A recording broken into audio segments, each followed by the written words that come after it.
The turquoise hue that now haunts the world's imagination is no trick of the light. It is the masterpiece of the Victoria Glacier. This 3-kilometre river of ice grinds the rock beneath into a powder so fine it remains suspended in the meltwater, scattering sunlight like a prism of liquid jewel.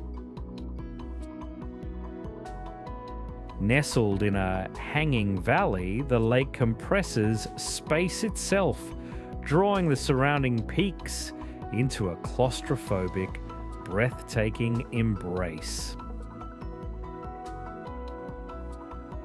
But history here is as cold as the ice that holds the canoes for 5 months each winter. After 1885, the Stoney Nakoda were banished from their ancestral home, permitted to return only as performers for the rising tide of tourism.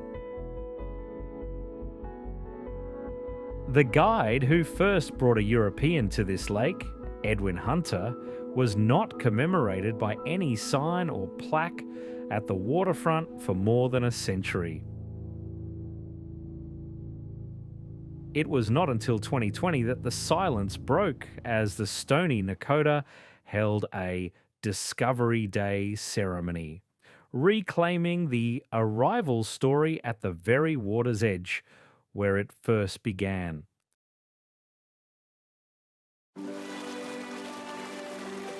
Everything here began underwater. 1 billion years of sediment settled on a shallow seafloor, layer by layer, long before the first mountains existed. Around 75 million years ago, tectonic plates collided with such force that this compressed rock folded upward to become the Canadian Rockies. Then, massive glaciers moved in, carving the deep valleys and sheer canyon walls we see today. For thousands of years, indigenous nations, including the Stoney Nakoda and the Cree, lived in these valleys, reading the land with a precision built over generations.